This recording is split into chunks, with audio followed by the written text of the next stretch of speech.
Sommes-nous tous sadomasochistes et masochistes? Bonjour à tous, Louise Verreit. Alors aujourd'hui, je voulais vous parler de cette thématique dans une vidéo parce que hier, j'étais toujours en formation et on parlait justement de cette culture du négatif avec deux collègues, d'ailleurs que j'embrasse si elles passent par ici. Et je trouve que c'est important d'en parler parce qu'elle nous concerne tous.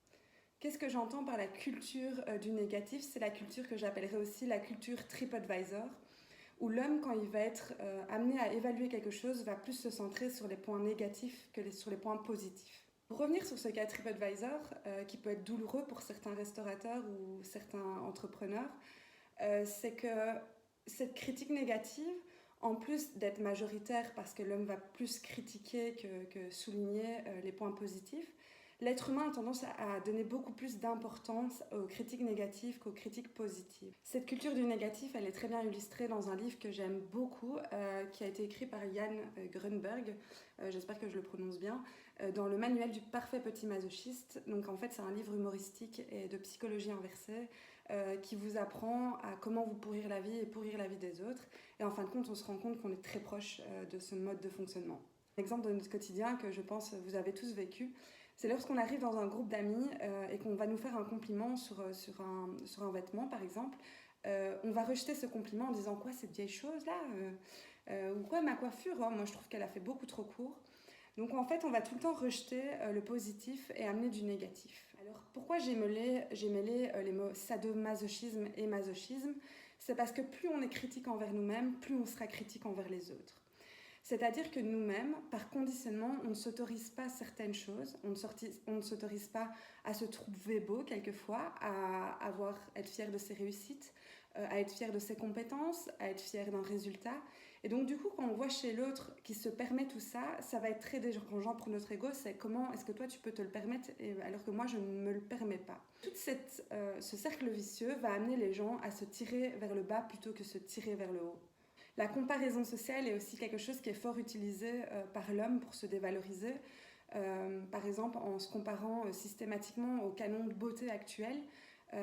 Et si vous n'êtes pas trop axé sur les critères physiques, alors comparez votre réussite à votre âge, à la réussite d'une personne de renom mondial au même âge que le vôtre et commencez à lister tout ce que vous n'avez pas fait et qu'elle a fait. On est toujours dans cette culture où on va se comparer à l'autre, tout ce que l'autre a, on a l'impression qu'il nous l'enlève à nous. Pas parce que l'autre est plus malheureux que vous vous sentirez plus heureux.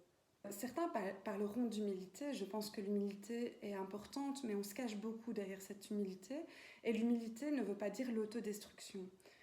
On peut être fier de soi, on peut se regarder dans le miroir et se trouver beau, tout en étant humble et en n'étant pas prétentieux. Alors pourquoi est-ce que dans cette société, on a le droit de se trouver moche? C'est normal de se considérer comme moche, c'est normal de se plaindre de ses échecs, mais c'est pas normal de se trouver beau et d'être fier de ses réussites. Bien sûr, elle apporte du bien à personne, ni à vous ni à l'autre. Personne n'est gagnant.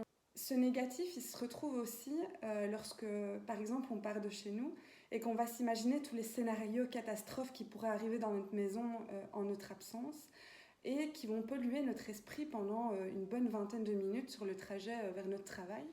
Un autre exemple de cette culture du négatif, c'est lorsque vous prenez votre combiné de téléphone et que vous dites « Pardon, excusez-moi de vous déranger ».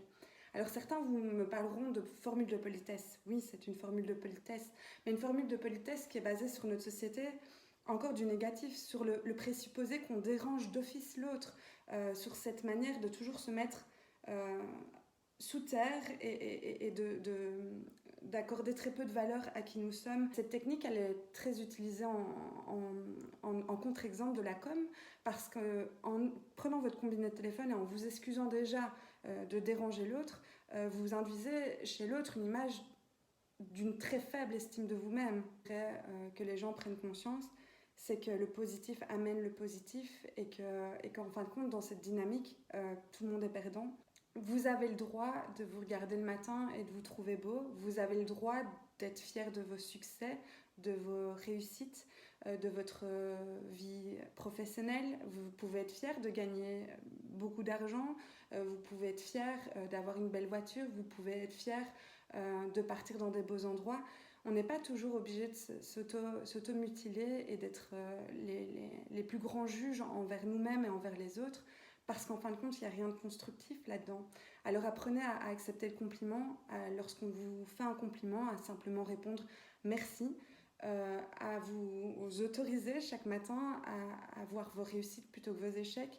Et je pense que si on construit son bonheur, on peut construire aussi son malheur. Voilà, c'est tout pour cette vidéo. Merci à tous de m'avoir écouté et je vous recommande donc largement cet ouvrage si vous voulez en savoir plus sur cette culture du négatif et sur l'auto-sabotage que l'être humain met constamment en place. Je vous donne rendez-vous sur Instagram et je vous dis à la semaine prochaine pour une nouvelle vidéo. Bye bye.